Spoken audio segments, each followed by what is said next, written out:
Hi folks, my name is Girish, your host for Back to Basics, another Back to Basics for another week. Today we're going to talk to Alvin Narsey. Now we're going to talk about the cash flow and the profits when it comes to retail business. Retail business might be a tough job nowadays. But what do we need to do in the new way thinking? And that's where we're going to be talking about today. What was the old way of thinking when it comes to retail?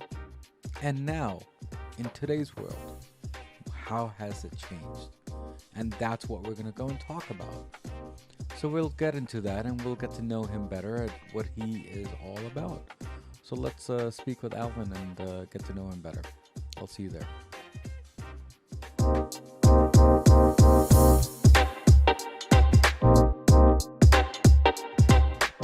Hi folks, my name is Girish, the host for Back to Basics, another Back to Basics for another week. In my introduction, we did talk about businesses, right? And retail stores and how it struggles back in the before times and in today's world. Now, people, they say they want to get into business and they said, you know what, forget about real estate and retail stores. Why don't we just talk about online? Now, is that the way the trend is or not? Why don't we find out from our guest today? As I said earlier, his name is Alvin, and we're going to talk about the details about this whole stuff and to get to know him better as what we should be, right? So why don't we talk to him and why don't we get to know him better? Alvin, how are you? Thanks for coming to Back to Basics. Girish, I'm going great. Thank you so much for having me on. I really appreciate it. Let's have some fun. Thank you so much. So before we start about, the retail stores and the sales and the online as what we're going to be talking about, what does Back to Basic mean to you? Yeah, I think it's really interesting because for me, back to basic, immediately that screams out simplicity and optimization and I guess falling under that umbrella of minimalism, right?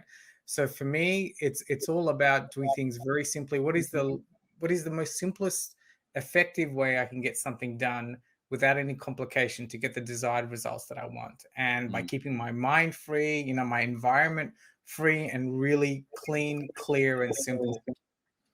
Yeah. Thank you again, and thank you again for coming to Back to Basics. There. Now, the question that I have, and I think everyone has this question, is when I start a business, okay, should I think of a business or should I think where is it going to be selling first? I mean, what are your thoughts on that? Sorry, that second part cut out there. Should I think about the business and what? Okay, so let's start again. So, do you think that we should be thinking of the business of what we're selling, or do you think we should be focusing on where to sell it, which means a retail store versus online? That's a really good question. I think it boils down to what we want to sell.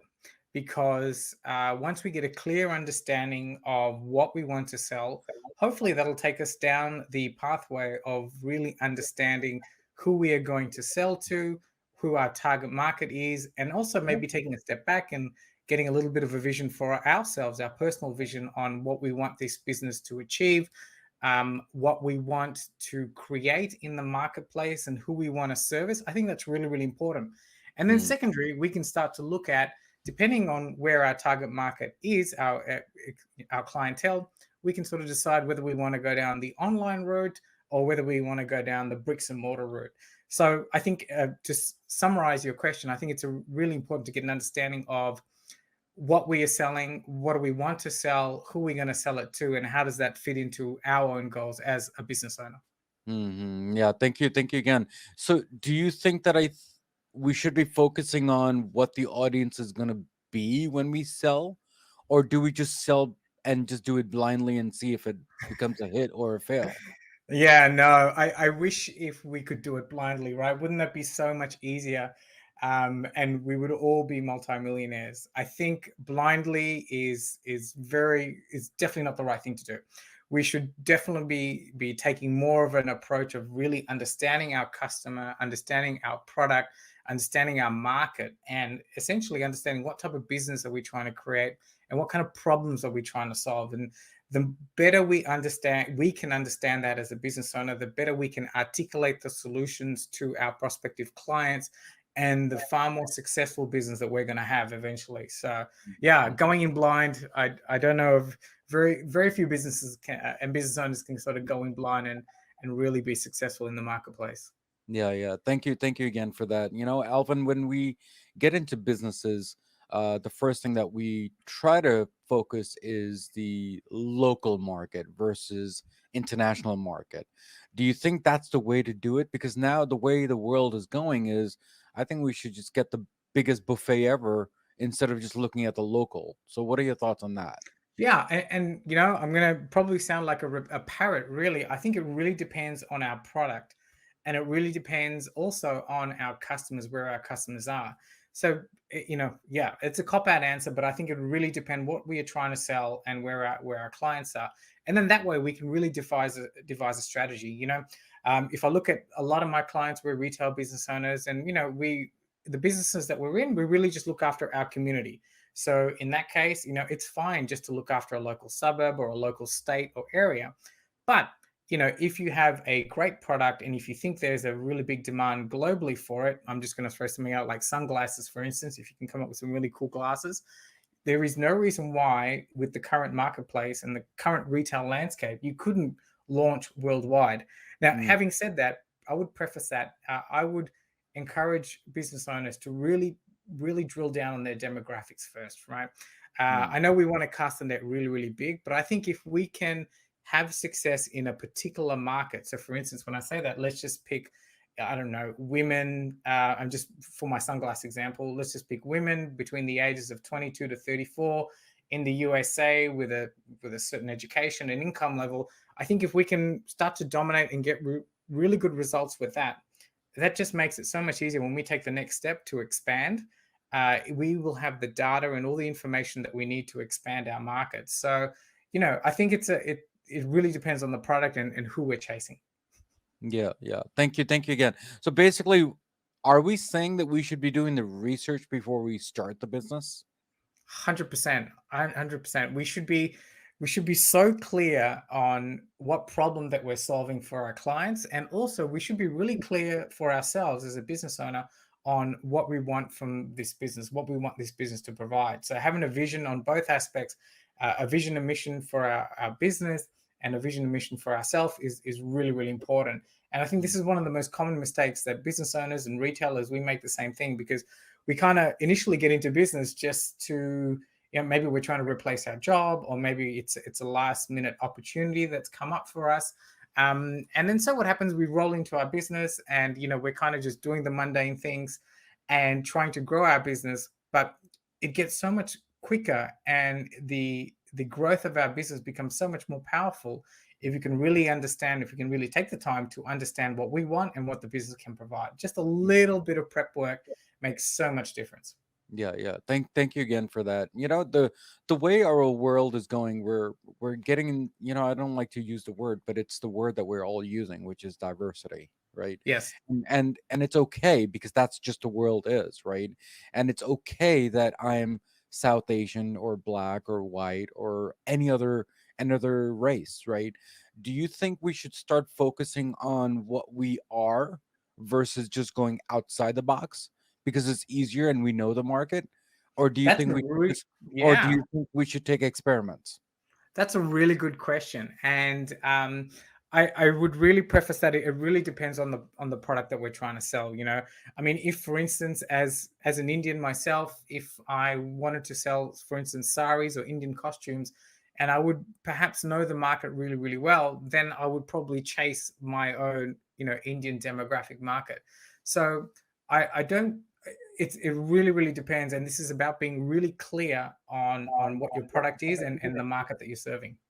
Hmm. Yeah, thank you again. Because some people they take experiments and it does work, but then it Yes. really depends on the strategic plan that they came up with, right? And just like what you said, you know, you got to study your market, got to study your the local market or international market or even audience or customers, for that matter. Am I right or Yeah. wrong on that? Absolutely, 100%. And I think experiments are great and experiments can work, but I think really, to take it back to basics, if you will, before we start doing the experiments, we need to set up the foundations and the fundamentals of our business. So we want to make sure before we start experimenting that we have our core offering in place. We've got a core sales slash income stream in place.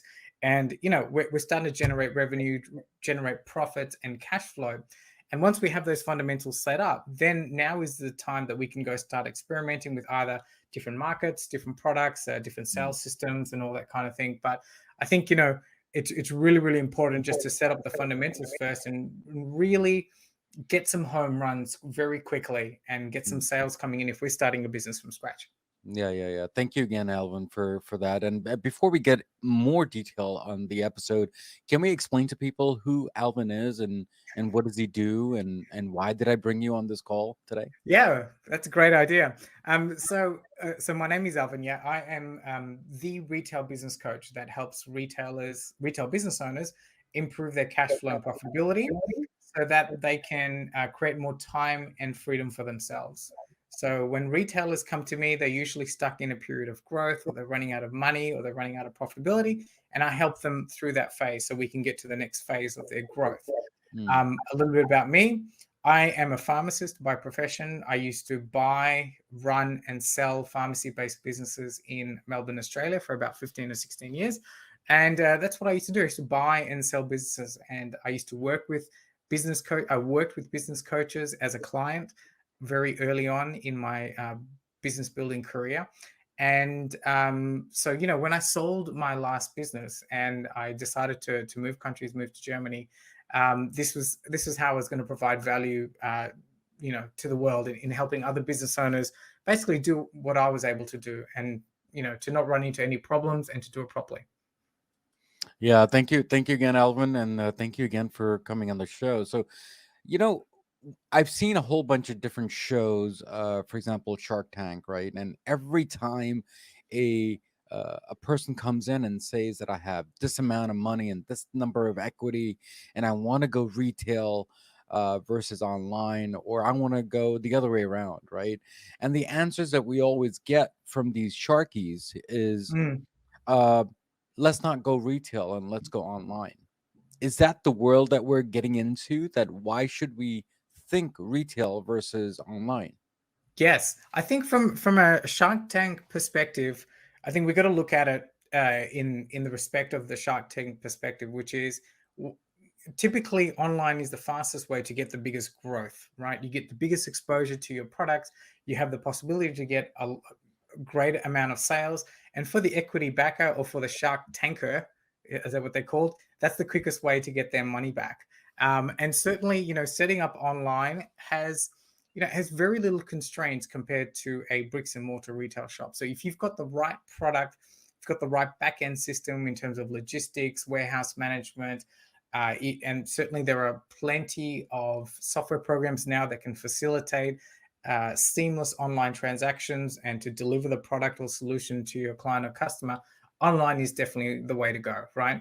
That's one certain way. But there are still so many other businesses that will also benefit from just looking after, their high street road, and you can be supremely successful and supremely profitable by catering just to your local demographic. But I think you're from a Shark Tank perspective, you can understand why they want to go online just to get the biggest exposure, biggest sales, and hopefully for them, the biggest return on their investment. Yeah, yeah. Thank you again for that. After what we have gone through in this world for the last couple of years now, right? And stores are closing Mm. because they just cannot make their ends and meet. They cannot meet the rentals or finances or whatever the case may be, right? And people are just not buying. People are buying more online. Do you think, from your perspective, do you think that we should minus out retail and go to online, or should we do 50-50 and just not go a big way and just put a small showcase store? I mean, what are your thoughts on that? Yeah. So I think we're going to be finding now, yes, COVID did change the whole retail landscape, right? And we had to move to a position as retailers of being able to look after the market.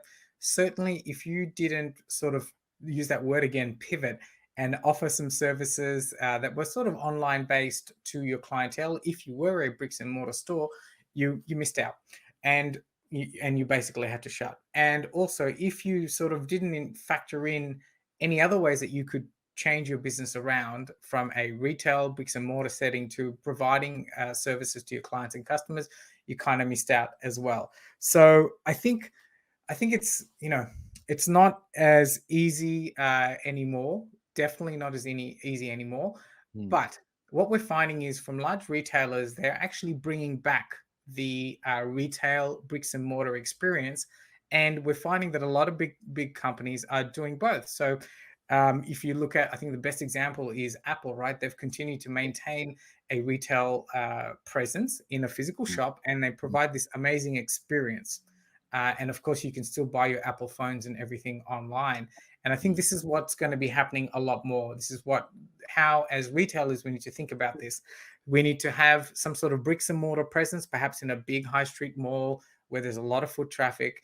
And our clients, potential clients and customers may not necessarily buy from us, but they'll come in, experience our brand, experience what we have to offer, play with our gadgets, perhaps try on our clothes or whatever we might be selling or whatever solution we might be offering. But we've got to realize as retailers that they might not buy straight away, right? They'll come in, mm, they'll experience the brand, then they'll go home and probably buy online because it's a lot easier. They can get it delivered directly to their house. So mm, I think we're going to see a little bit of both. And and I am now starting to observe in the marketplace that these big retailers are starting to come back and have a little bit of a retail experiential kind of presence. mm, mm. Yeah, thank you again. That the way the market is going, which I've noticed also, just like what you have. I think there's only 4 or 5 major stores, right? And it looks like that I have a product and I want to sell. Instead of me starting a new business for, let's say, back to basics, I should be taking that product and going to, let's say, Walmart and saying, "Can you sell it?" But then I'm not going to get my margin back. I mean, what are your thoughts on that part? Because some people, they do that because then they don't have to carry too much inventory. 100%. And that's a really good strategy. If you have I see a lot of cosmetics lines and skincare lines, they do the same thing, right? We'll develop a product, we'll develop a suite of products, and then we'll either piggyback off the larger retailer like Walmart's in that case, and we'll try and enter it through there. But yes, that is a great strategy to go with. But like you said, just remember you're going to miss out on your margins as well. There's a chance that you might miss out on your margins. And I think we can look at a lot of the big players that do this in their marketplace. They do have a strategic model within the big retailer. Plus, they also go direct to consumer as well, so they can really make up on their margin. But certainly to get your product out there, to get exposure, and really covet the marketplace with your brand new product, that certainly is a great strategy to go. And Mm. certainly you'll be sacrificing on a little bit of margin in the beginning. You might be tied into a few contractual obligations for hopefully not too long. But at the same time, I think you can start to develop your direct to consumer retail channel as well. Yeah, but Alvin, thank you again for that. But if I go that direction, does that also mean that I'm going to struggle more and I need to come up with a new product so then I can make up my losses or less my margin from my first object? I mean, what are your thoughts on that? Yeah, if you go directly with a retailer, like for instance Walmart in the beginning, it really depends on the terms that you negotiate with them and what your margins are going to be, what your kickbacks are going to be with them. So you may need to create a whole suite of products. Usually, what we see in the marketplace is you create your products, you do a little bit of test selling online or direct to consumer, and then if that goes really well, to take your exposure to the next level, you go with one of these big players. So you're definitely going to sacrifice some margin there as well. Yeah, thank you again for that. Alvin, we've talked before, before this whole recording, and then we've talked about how the retail is going to be in the future, right? Uh, but here's a new segment that I've actually started in season 3, and I wanted Okay. to ask you, and it's a rapid fire. So we're going to go and talk about the business way and the retail way, and you tell me what sticks up in your mind when I Sure. say these phrases or even these words. Okay, the first one is going to be target market. So important. without having a target market, without, and I touched on this earlier, is without really knowing which customer that we're chasing, we can't really, we can't really package the solutions that we're going to be providing and the problems that we're going to be solving. So I think all businesses, not just retailers, need to spend quite a bit of time formulating our target market, understanding Mm. their pain points, and then starting to create solutions so that we can better serve them and hence better market to them. Yeah, yeah. Thank you again. Online. Really important strategy. I think it's definitely one avenue of the future, and we now have the opportunity as to present ourselves easily online. We have all the fundamentals there that are ready to go in very cost-effective fashion, and it should be something that if we have the right product or service, we should be launching pretty quickly. Thank you. Local versus international. It depends. Really depends on our product and service. We can do amazing things just serving our local market, right? We can be extremely profitable, and we can have the business that we want just by serving our local community or state, like I've spoken about earlier. Mm, But then, mm, if we have the right product, then we can also go on. We can go international as well, as long as we mm. know it precisely. Going back to your first point, who our target market is, where they are, and how we can go about servicing them. Okay. Experiments. Yes, experiments are great. I think experiments should come only after the fact that we have set up the fundamentals in our business correctly. And the fundamentals in our business, for me, mean that we're making consistent sales, we've got consistent cash flow, we're making consistent money in terms of profits. Once we have those all set up, then we can use that cash flow, that profit, to then finance our experiments. Quite Mm, often, I see business owners, like, we run around from marketing strategy to marketing strategy, one experiment to another experiment, and one of the main things, we're bleeding money, but we're also not even giving it enough time for the experiment to work, and then we run out of money, and then we kind of give up. So mm, I think it's really important that we set up the fundamentals, the basics, if you will, first. Make sure mm. that's firing on all cylinders before we start experimenting. Sure. Profit versus loss. Ah, profit. I think profit is the fundamentals of any business, right? Profit is what pays us, what pays our team, the only way we can pay our suppliers. And it should be a focus for all businesses, especially in the retail field. For me, this is something that we work on with our retail clients, and because profit is what's going to make our equity, it's going to what values our business. So it's the fundamental of everything. If we're making a loss, we need to quickly work towards turning that around, Mm. so that we're in profitability. Yeah, yeah. Thank you. Uh, Last word is diversity. Yeah, wow, great word. I don't know how I can add to that. um, I think because of the global marketplace that we are playing in at the moment, and this word diversity, we really can start to cater for whoever we want and solve problems for nearly everybody in the marketplace. But we need to be really, really specific within that diversity population. So I think diversity is a great thing. It just gives us more opportunities as entrepreneurs, as problem solvers, so we can provide solutions to these individual aspects of the market. Yeah. Thank you. Thank you again for being a sport on uh the rapid fire for back to basics. Now, let me Cool. ask you this question. Is there a book that you are reading related to business, non-related to business, that we can share and just chit chat and find out what Alvin is reading nowadays? Absolutely. Like what I'm reading right now. Yes. Yeah, okay. I'm actually reading I'm reading a fantasy fiction book at the moment. So maybe that's not a good example, but I just finished this really good book by Austin Kleon called Show Your Work, which I think is a fantastic business book. Have you read it? No, I've not, but I guess I should. It's fantastic, and here is why I recommend this to everybody, not necessarily business. So Austin Kleon, he it's a very short book, but what he goes through is how we should be sharing, hence the term "show your work," how we should be sharing our behind the scenes journey and sharing it with our potential market, and it's a way of building a relationship with our target market. And he goes through strategies on how we can do that, and I think that's such an important book.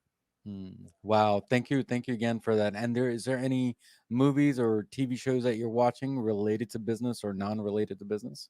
No, I mean, I'm not watching anything related to business on TV.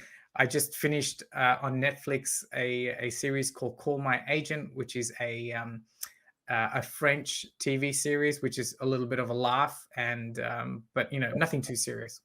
Okay. Alvin, thank you again for coming on Back to Basic. But before you leave, do you have any last words to all my Back to Basic listeners? And how is your journey on Back to Basics too on top of that?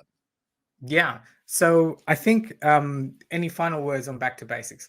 So I think it's really important. It's a really strong fundamental strategy for business, living your life, and is to really understand what the basics are, because it's quite often are these everyday things that we need to do in our business and for ourselves that gets us the most results. And if we start to overcomplicate things and try all the pretty sexy things when we're not ready to, we can end up in a whole heap of hurt. And it's quite often it's all the basic stuff that produces all the fine results. So focus on the essentials. Yeah, thank you again, Alvin, for being here, and thank you again for being the sport for Back to Basics, and hopefully you'll come back again to Back to Basics and do a 2.0 Alvin 2.0. Excellent. I look forward to it. Thank you for having me on, Girish. That was awesome. Thank you so much. So, guys, we spoke with Alvin today, and we talked about the basics of real estate and uh, everything else, and all the sales that we do and the businesses that we do. And is it a gain or a loss? That's up to you to decide when you listen to this episode. But as usual, as always, there is a quote of the day from Back to Basics, and hopefully, my guest Alvin will like the quote. The quote is, "Never take your eyes off cash flow, because it's the lifeblood of business." Isn't that what we always say? That we always have to worry about the cash flows, or do we gain cash flows? I mean, that's up to you to decide. Now, as usual, as always, what do we always say at the end of the episode? Everything in life goes back to basics, and that's what we did today, guys. Guys, take care. God bless, and I will see you next time on Back to Basics. Take care. Hi, guys. Thank you again for tuning in to Back to Basics and listening to the excellent episode that we had today with our guest. With your love and support, we do need you to at least rate our show, review our show, because it does make us stronger day by day, week by week, as I usually say on my episodes. And there are three things in this episode that it makes a hit for me, which is the content, the guest, and definitely the host. So guys, take care, God bless, and remember, everything in life goes back to basics, and that's what we did today, guys. Guys, take care, God bless, and see you next time on Back to Basics.